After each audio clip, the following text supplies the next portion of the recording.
बाल वगैरह इसके निकाल दिया करें। चलें, बिस्मिल्लाहिर्रहमानिर्रहीम। अस्सलाम वालेकुम स्टूडेंट्स। उम्मीद करता हूँ सब खैरियत से होंगे। तो बात मैं यही कर रहा था कि ये जो मैं वीडियोस बना रहा हूँ बेटा स्टूडेंट्स के लिए, जो इधर सुन रहे हैं उनके लिए भी, कि बाद में उन्होंने अगर लेक्चर दोबारा से सुनना हो, और जो ऑनलाइन बच्चे देखते हैं वहाँ उनके लिए भी। तो इसको प्रमोट करें आप और शेयर करें इसको, ताकि मेरी भी थोड़ी हौसला अफजाई हो, ठीक है। तो क्योंकि अभी तक 2 महीने चले, 1 महीना हुआ है, अभी 1.5 महीना तो हमारा 4 घंटे भी वॉच टाइम पूरा हुआ है, यानी कि जो देखा गया वक्त, और ये 4000 घंटे पूरा करना है।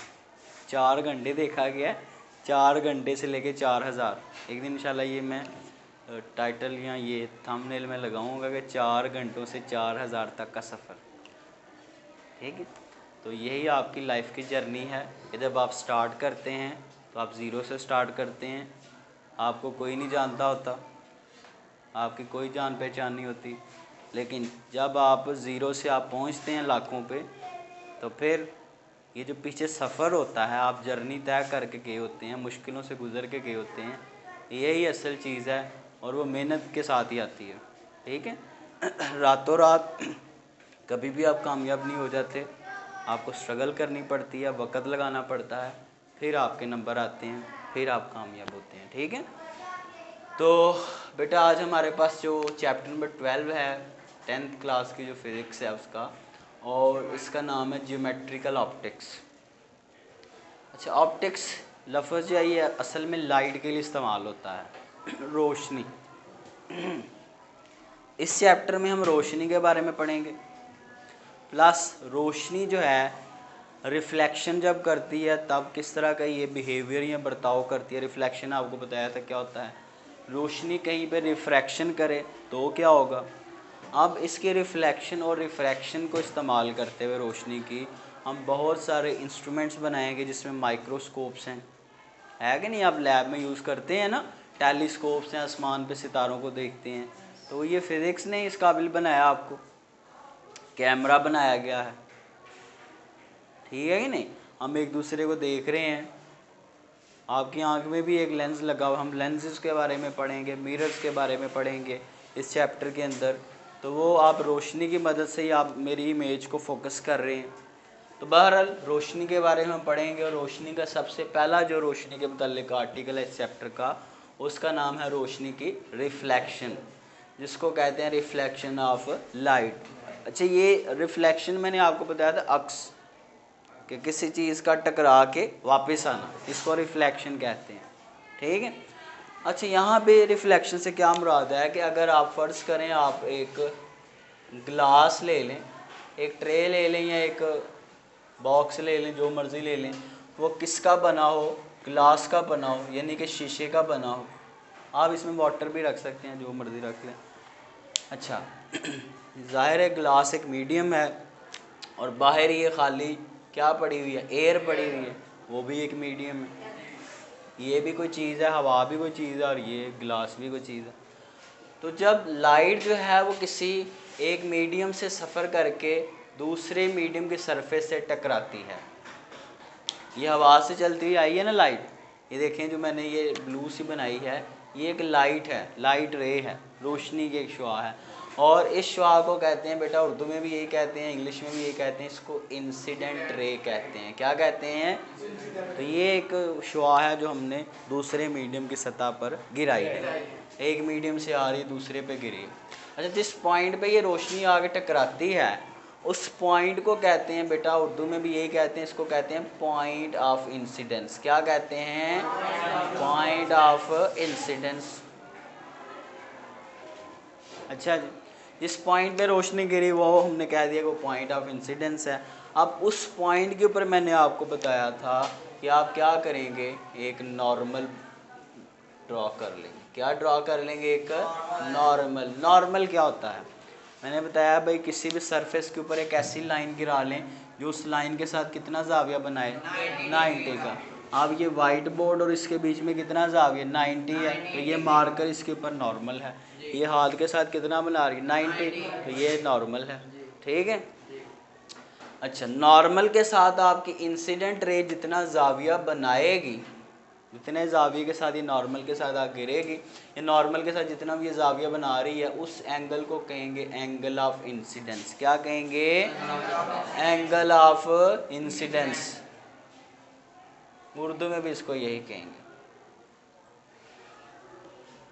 ठीक है बच्चों। अब होगा क्या, रोशनी आई, दूसरे मीडियम की सतह से टकराई। अब टकरा के ये क्या करेगी, वापस पहले मीडियम में चली जाएगी, जहाँ से आई है टकरा के वापस वहीं चली जाएगी। ठीक है, जिस तरह आवाज़ मैं बोल रहा हूँ, हवा से जा रही है, आगे दीवार पड़ी हुई है, दीवार कोई और मीडियम है ना, उससे टकरा के फिर आ रही है, सुनाई दे रही है ना, रिफ्लेक्शन हो रही है। इस तरह ये रोशनी की रिफ्लेक्शन है। जैसे आप शीशे के सामने खड़े हो जाएं तो आपको अपना फेस नज़र आ रहा होता है, रिफ्लेक्शन हो रही है। आप पानी के सामने खड़े हो जाएं, फेस नज़र आ रहा होता है, रिफ्लेक्शन हो रही है। ठीक है, अच्छा, तो रोशनी आई, दूसरे मीडियम की सरफेस से टकराई और टकरा के वापस पहले मीडियम में चली गई, और इस अमल को क्या कहते हैं, रिफ्लेक्शन ऑफ लाइट कहते हैं। अच्छा, जितने जाविये के साथ ये वापस जाएगी, नॉर्मल के साथ जितना भी जाविये वापसी पे बनाएगी, उस जाविये को कहेंगे angle of reflection. Angle of reflection, Urdu में भी इसको यही कहेंगे बेटा। ये पिछले चैप्टर में इसलिए मैंने थोड़ा थोड़ा आपको तारुफ करवाया था। ठीक है, अच्छा जी, तो ये अब इसकी तारीफ़ कर लेते हैं कि जब रोशनी किसी एक मीडियम से गुज़र के दूसरे मीडियम की सतह से टकराती है तो टकरा के वापस पहले मीडियम में चली जाती है। इस अमल को क्या कहते हैं, रोशनी की रिफ्लेक्शन कहते हैं। When light is incident on the surface of a medium, जब लाइट को किसी दूसरे मीडियम की सरफेस पे गिराया जाता है, इट बाउंसेस बैक, ये वापस चली जाती है, इनटू द फर्स्ट मीडियम। कहाँ वापस चली जाती है, पहले मीडियम में वापस चली जाती है। इस अमल को बेटा क्या कहते हैं, दिस फिनोमिना, ये जो अमल है, इज़ नोन एज, क्या कहलाता है, रिफ्लेक्शन कहलाता है। क्या कहलाता है, रिफ्लेक्शन ऑफ लाइट कहलाता है, यानी कि रोशनी की रिफ्लेक्शन कहलाता है। ठीक है भाई। अच्छा, उसके बाद रिफ्लेक्शन के दो कवानीन हैं, बड़े आसान है भाई। पेपर में ये चीज़ पूछता है आपसे कि इसको डिफ़ाइन करें, इसकी तारीफ़ लिखें और इसके दो कवानीन जो हैं वो लिखें।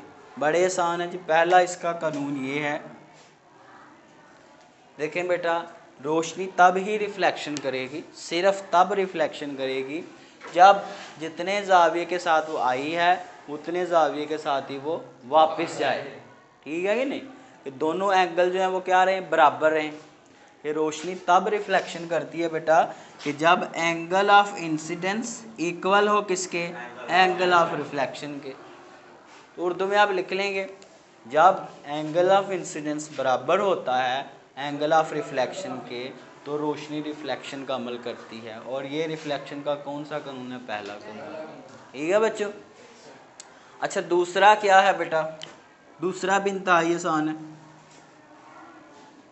देखें जी, और से आप देखेंगे, जिस पॉइंट पे आगे रोशनी टकराई है, ये जो पॉइंट था, पॉइंट ऑफ इंसिडेंस, तो ये पॉइंट, इस पॉइंट के ऊपर ये एक ही सरफेस के ऊपर आके आपका टकरा रहा है, इंसिडेंट रे आपकी टकरा रही है, और उसी पॉइंट से क्या निकल रहा है, नॉर्मल, और उसी पॉइंट से क्या वापस जा रही है, रिफ्लेक्टेड रे। ये जो वापस रे जा रही है इसको क्या कहते हैं, रिफ्लेक्टेड रे। क्या कहते हैं बेटा, रिफ्लेक्टेड रे। तो अब गौर से देखें, पॉइंट ऑफ इंसिडेंस के ऊपर ये नॉर्मल है जी, ये इंसिडेंट रे है जी,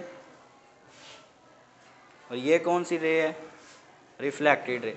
तीनों देखें एक ही हाथ के ऊपर नहीं है, हाथ की सतह ऊपर वाली एक ही है ना, तीनों एक ही सतह के ऊपर है, बात समझ रहे हैं। तो बेटा क्या है कि पॉइंट ऑफ इंसिडेंस, वो नुक्ता जो कि एक ही सतह पर है, वहाँ पर आपकी इंसिडेंट रे, आपका नॉर्मल और आपकी रिफ्लेक्टेड रे तीनों एक ही सतह पर पाए जाते हैं। क्या है? तीनों एक ही सतह पर। ये नहीं आप कहें कि आपकी इंसिडेंट रे हवा में है और रिफ्लेक्टेड रे जो है वो दूसरी सतह पे है, नहीं, तीनों एक ही नुक्ते पर और एक ही सतह पर। ठीक है जी, बात समझ गए? तो आप कह सकते हैं, मैं इसको आसान सा लिख सकता हूँ, इंसिडेंट रे, रिफ्लेक्टेड रे, और रे लिख लेते हैं जी, and normal. Incident ray, reflected ray और normal at point of incidence, point of incidence पर ऑल लाए पाए जाते हैं ऑन द सेम प्लेन, एक ही सतह पर। बात समझ आ गई है बेटा? लिख लेंगे ना अब इसको, आपको पता लग गया कि नहीं? चलें, तो ये बेटा हमारे पास छोटा सा टॉपिक था। अब इसके बाद आगे बढ़ते हैं। नेक्स्ट हमारे पास क्या है? Types of reflection. ये भी शॉर्ट क्वेश्चन आ जाता है। रिफ्लेक्शन की इकसाम, तो बेटा दो इकसाम हैं। जब रोशनी किसी स्मूथ कहते हैं बेटा, हमवार, किसको? हमवार। जिस तरह ये वाइट बोर्ड है, शीशा है कि नहीं? जब रोशनी किसी स्मूथ बिल्कुल हमवार सतह पर आके टकराती है, तो टकरा के फिर क्या करेगी? वापस जाएगी ना, रिफ्लेक्शन करेगी। तो जब रोशनी किसी हमवार सतह से रिफ्लेक्शन करती है, तो उसकी रिफ्लेक्शन को क्या कहते हैं? बाकायदा रिफ्लेक्शन या फिर रेगुलर रिफ्लेक्शन कहते हैं। समझ आ गई? अच्छा, दूसरा है इर्रेगुलर। अब लाजमी नहीं सतह बराबर हो, सतह इस तरह भी तो हो सकती है, टेढ़ी मेढ़ी, टेढ़ी मेढ़ी भी तो हो सकती है। ठीक है, तो ये जो हमारे पास सतह, इसको कहते हैं ना हमवार सतह, या इसको रफ सरफेस कहते हैं, इंग्लिश में रफ या ना हमवार। तो किसी ना हमवार या गैर हमवार, जो भी उर्दू में कहते हैं इसको, हाँ, ये जो दीवार है ये रफ है, क्योंकि इसमें बिल्कुल आप देख रहे हैं दरार, थोड़ी थोड़ी ये छोटे छोटे पैचेस हैं इसके ऊपर। ये स्मूथ है, इस पर अगर आप हाथ फेरें, ये देखें, आपको फील होता है ना थोड़ा थोड़ा, तो ये रफ है। ठीक है जी, ये स्मूथ है। ठीक है जी, यहाँ शीशे के ऊपर हाथ फेरें, वो भी स्मूथ होता है। ठीक, ये रफ सरफेस है।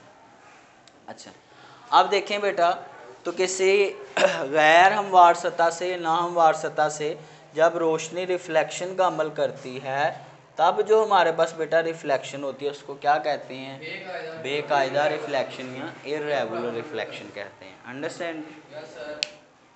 अच्छा, इसके बाद आगे बढ़ेंगे। डस्टर देंगे ज़रा मुझे आप बेटा। जी बेटा, और नहीं बड़ा किधर है? चलें आगे। हमारे पास है भाई, ये अभी तक तो सिर्फ 3 तारीफ़ें हुई हैं। मैं आपको बाद में अंडरलाइन करवाता हूँ कि आपने इसमें याद क्या करना है। याद अभी तक सिर्फ आपने 3 लाइनें करनी है, और वो मेरा ख्याल है वो आपको अभी याद हो गया होगा। इतना कोई हमने कोई क्वांटम फिज़िक्स तो पढ़ी नहीं जो आपको समझ ना आ रही और मुश्किल हो आपके लिए। अभी तो बेटा आपने बड़ी मुश्किल फ़िज़िक्स पढ़नी है, अगर आप में कोई फिजिस्ट बनेगा तो। चलें आगे, हमारे पास क्या है? Mirrors, spherical mirrors. यहाँ से शॉर्ट बन जाते हैं जी, और अगर इन सारे शॉर्ट क्वेश्चंस को मिलाएं तो ये लॉन्ग क्वेश्चन बन जाएगा। ठीक है जी। अच्छा, स्फेरिकल मिरर क्या है? स्फेरिकल मिरर बेटा हमारे पास एक हॉलो स्फीयर होता है। हॉलो स्फीयर इंग्लिश का वर्ड है, स्फीयर को तो उर्दू में भी स्फीयर ही कहते हैं। हॉलो का मतलब होता है खोखला, खाली, जो अंदर से खाली। एग्जाम्पल दूँ मैं इसकी आपको? गेंद देखी हुई है आपने? गेंद ही अंदर से खाली होती है, तो वो एक स्फीयर है। ये जो रिंग है ना वो स्फीयर नहीं है, छल्ला हाथ में पहने, वो सर्कल होता है, दायरा होता है, ठीक है ही नहीं। लेकिन अगर हम गेंद लें एक जो 3 डायमेंशन में हर तरफ, ऊपर से भी, इधर से भी, इधर से भी, है कि नहीं, हर तरफ से ही है ना गेंद, ठीक है, तो वो स्फीयर है। वो 12 ले लें, वो भी एक स्फीयर बन जाएगा, उसको अगर उसमें हवा भर दें। अच्छा, तो स्फेरिकल मिरर क्या है? अब स्फीयर को हम वैसे वाइट बोर्ड के ऊपर हम ड्रा नहीं कर सकते, ये जो मैंने बनाया आप कहेंगे सर ये तो दायरा ही लग रहा है, ठीक है, लेकिन चले हम अज्यूम कर रहे थे ये हमारे पास एक स्फीयर है। अब बेटा अगर एक स्फीयर लिया जाए, हॉलो स्फीयर, खोखला स्फीयर हो, अंदर से खाली हो, ये ग्लास का भी बना हो सकता है, शीशे का भी, ये प्लास्टिक का भी बना हो सकता है, अंडरस्टैंड कर रहे हैं बात को। अब और फिर क्या किया जाए, इसको अंदर से, अंदरूनी साइड से इसको कर दिया जाए बेटा जी पॉलिश। क्या कर दिया जाए इसको? पॉलिश कर दिया जाए। बस जितना बताया जा रहा है भाई इतना इसको हमने पॉलिश कर दिया, ये एक साइड, ठीक। अच्छा ये इसकी रिफ्लेक्टिंग सरफेस है और हमने इसको पॉलिश कर दिया। अच्छा, हम इसको दो तरह से कर सकते हैं।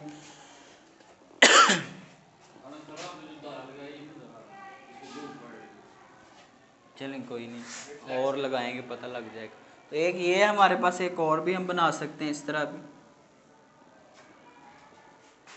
गौर से आपने देखना है, ये जो बेटा हमारे पास है ना, ये ग्रीन कलर वाली, इसको कहते हैं रिफ्लेक्टिंग पार्ट, वो हिस्सा जहाँ से रोशनी ने कौन सा अमल करना है? रिफ्लेक्शन का अमल करना है, ठीक है।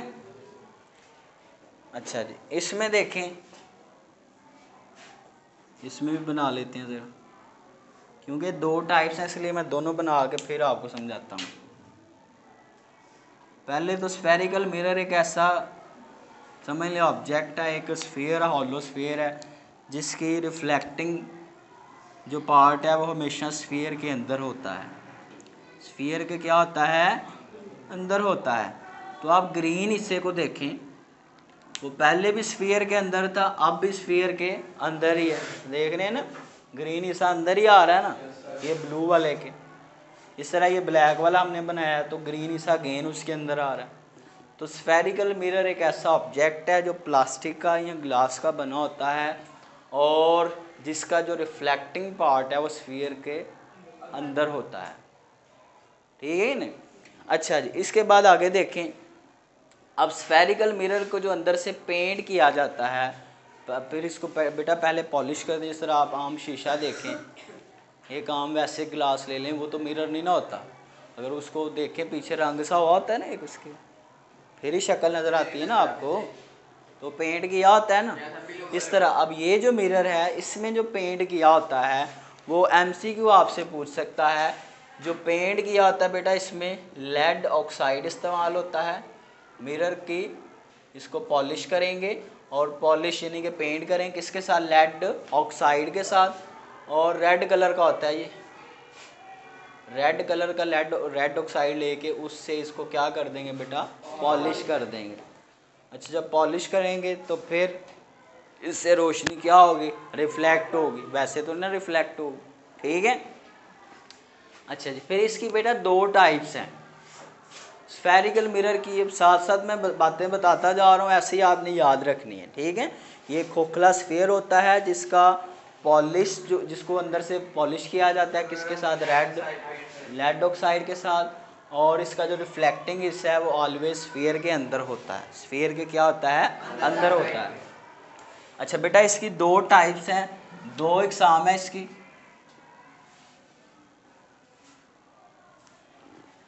पहली जो टाइप है उसको बेटा कहते हैं, चलें पहला मैंने नीचे लिख लिया है, उसको कहते हैं कनकेव मिरर। क्या कहते हैं? Concave mirror. और इसकी जो दूसरी टाइप है वो हमारे पास होती है बेटा कन्वेक्स मिरर। कौन सा होता है? Convex mirror. अब कन्वेक्स मिरर एक ऐसा मिरर है जिसकी रिफ्लेक्टिंग साइड जो है वो बैरूनी होती है। ये देखें, ये एक ये साइड बन रही है ना, ये वाली ब्लैक वाली खाली सी जो उसने ब्लू से उधर शो की हुई है, और एक ये बन रही है जिसकी रिफ्लेक्टिंग सतह जो है वो बैरूनी सतह रिफ्लेक्टिंग हो रहेगी स्फीयर के अंदर ही, लेकिन एक ये अंदरूनी बन रही है, ये बैरूनी बन रही है। बात समझ रहे हैं? जिसकी रिफ्लेक्टिंग सतह बैरूनी हो, जिसकी आउटर साइड आपके पास रिफ्लेक्टिंग हो, बेटा उसको क्या कहते हैं? कन्वेक्स मिरर कहते हैं। तो आप कह सकते हैं ये ऐसा मिरर है जिसकी बैरूनी सतह जो है क्या है? बैरूनी सतह क्या है बेटा? रिफ्लेक्टिंग है। क्या है? रिफ्लेक्टिंग है। तो ऐसा मिरर जिसकी बैरूनी सतह रिफ्लेक्टिंग हो क्या कहलाता है? कन्वेक्स मिरर कहलाता है। ठीक है। अब इसका उलट ये है, उसकी बैरूनी थी, इसकी कौन सी है? देखिए एक ये बन रही है, ये बन रही है ना, तो अंदर आ रही है ना इसकी। ठीक है। तो ऐसा मिरर जिसकी अंदरूनी सतह क्या हो?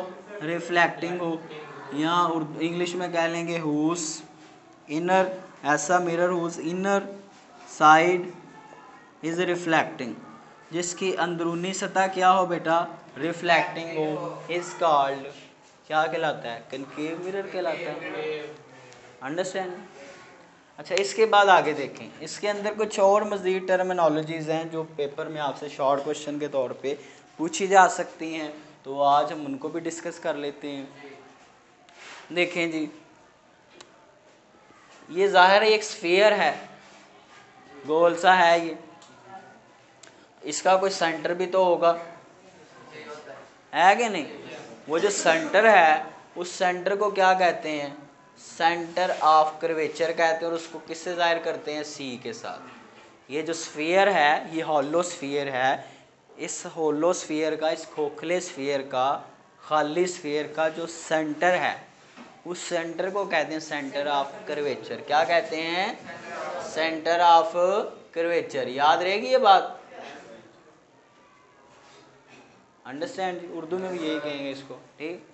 अच्छा, जाहिर है अगर ये सेंटर है तो ये यहाँ से लेके यहाँ तक आपने पढ़ा हुआ, ये क्या कहलाता है? रेडियस। क्या कहलाता है? चाहे यहाँ से यहाँ तक सारा रेडियस है। तो ये स्फीयर का जो बेटा रेडियस है, उस रेडियस को क्या कहेंगे? Radius of curvature. क्या कहेंगे? ये जो हॉलो स्फीयर है इसका जो रेडियस है उसको रेडियस ऑफ कर्वेचर कहते हैं। बात को साथ साथ अंडरस्टैंड करें, कोई मुश्किल नहीं। आप इसके बाद देखें जी, तो इसका भी यहाँ पे ये बनेगा सेंटर, और ये इसका क्या बनेगा? रेडियस। ठीक है जी? ठीक है अरुण? अच्छा, अब देखिए आगे एक और चीज़ है, प्रिंसिपल एक्सिस। क्या है? Principal axis.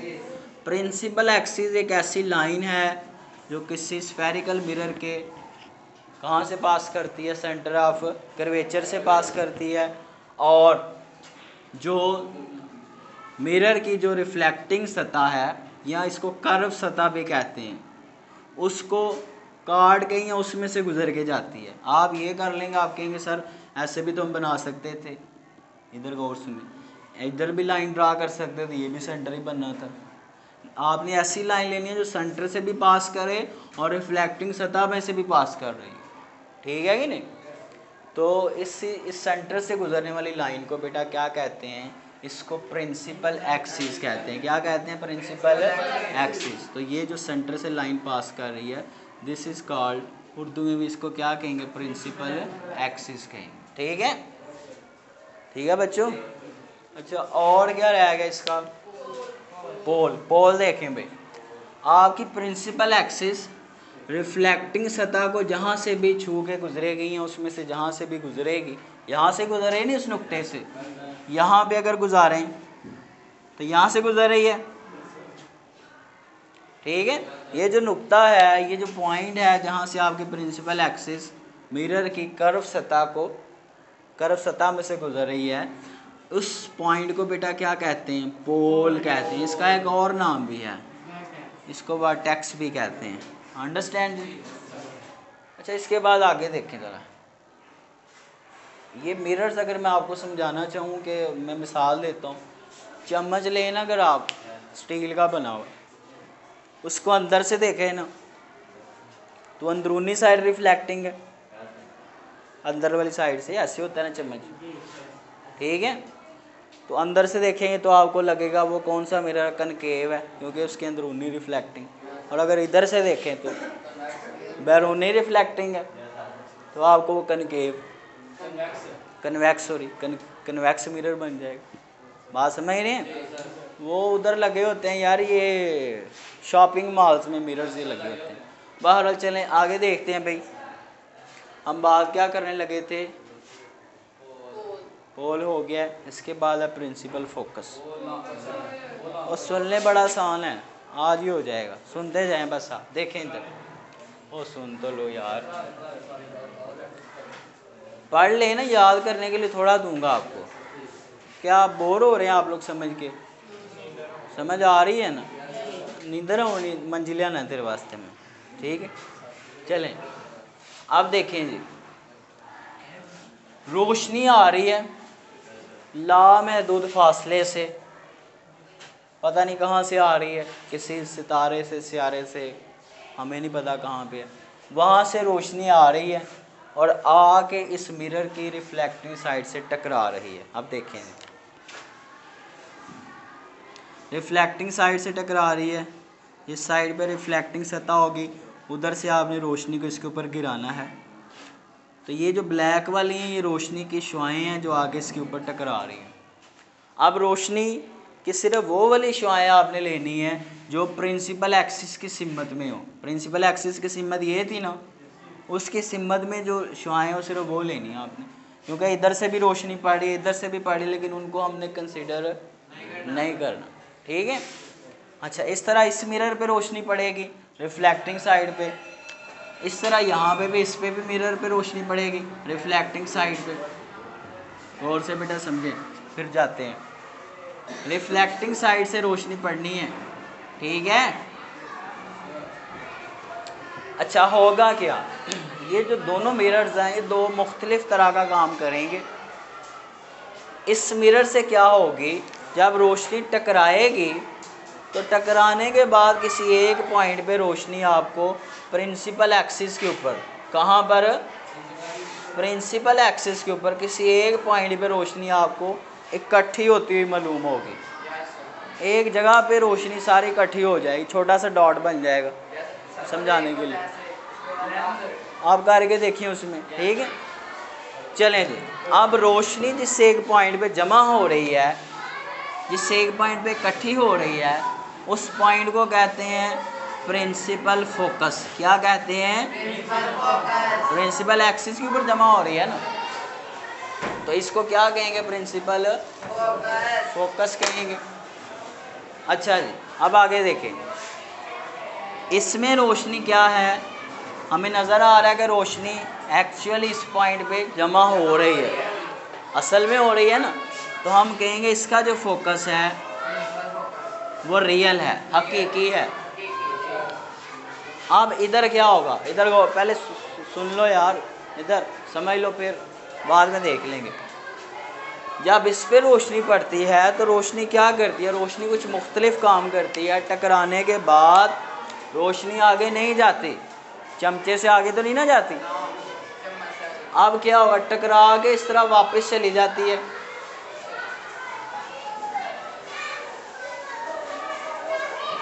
ये हो गए रिफ्लेक्शन। लेकिन अगर हम क्या करें, ये जो रोशनी की शुआएं टकरा के वापस जा रही हैं, अगर हम फ़र्ज़ करें कि अगर ये रोशनी की शुआएं जो इधर से वापस जा रही हैं टकरा, ये वाली रोशनी टकरा इधर को गई है, ये वाली शुआ टकरा के इधर को गई है, बात समझ रहे हैं। अगर हम इन शुआओं को, ये वाली दो, इनको पीछे को लेके जाएं, देखें, समझ रहे हैं। इस तरह अगर इनको भी पीछे को लेके आए तो ऐसा मालूम होगा ये इस पॉइंट से, अब मैं गौर से देखने बात समझाने लगा हूँ। अगर हम इधर से अब देखें, हमने फ़र्ज़ किया अगर ये रोशनी की शुआएं आगे गुजर के जाती, तो फ़र्ज़ कर रहे हैं खुद। अब फ़र्ज़ करना, खुद से सोचना, इसको फिज़िक्स में कहते हैं वर्चुअल, तख्लीक किया हुआ, खुद सोचा हुआ, ठीक है। अब अगर हम देखें इस नुक्ते से तो ऐसा लग रहा है कि रोशनी जैसे इस नुक्ते से बिखर रही है, इस नुक्ते से रोशनी खुल रही है। अब ये रोशनी की ये ब्लैक लाइंस ना देखें, आप ये ग्रीन वाली देखें और ये ब्लू वाली देखें, बस इस नुक्ते से रोशनी बिखर रही है। पहले ऐसे है, समझ आ रही है बात की। और यहाँ भी क्या हो रहा है, रोशनी एक पॉइंट पे इकट्ठी हो रही है। इस मिरर के अंदर रोशनी एक नुक्ते से बिखरती हुई मालूम होती है। बिखरने को इंग्लिश में कहते हैं डाइवर्ज होना। क्या होना?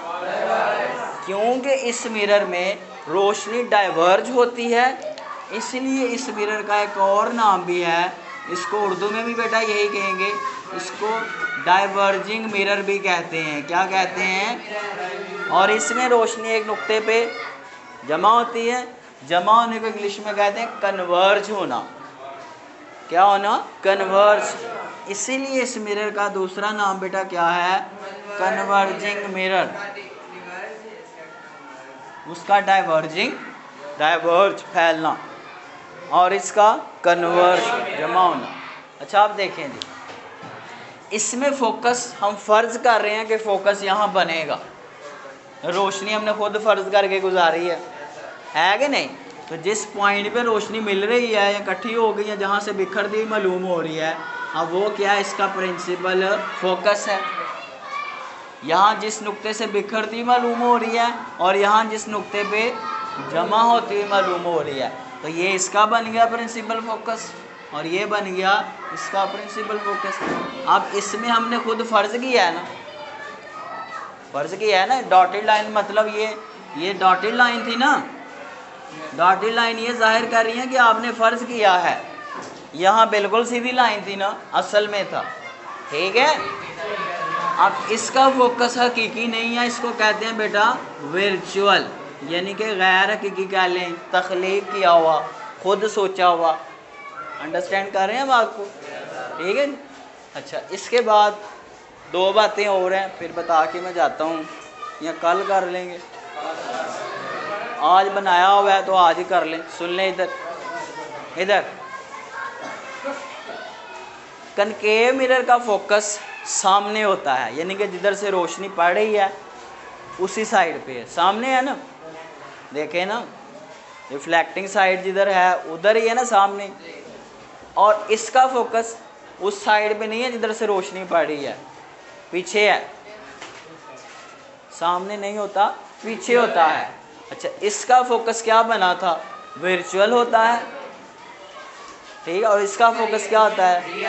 ये शॉर्ट पूछता है आपसे पेपर में, ठीक है बच्चों। तो ये आज का हमारा काम था। बुक से बेटा इसको थोड़ा थोड़ा आपने याद कर लेना है, पहले 2.5 3 लाइनें। बाकी ये जो बातें मैंने समझाई हैं, चाहे बुक को फॉलो करें, चाहे यही बातें लिख दें तो भी ठीक है कि नहीं। अपना ख्याल रखें, खुश रहें बेटा। अल्लाह हाफिज़ जी।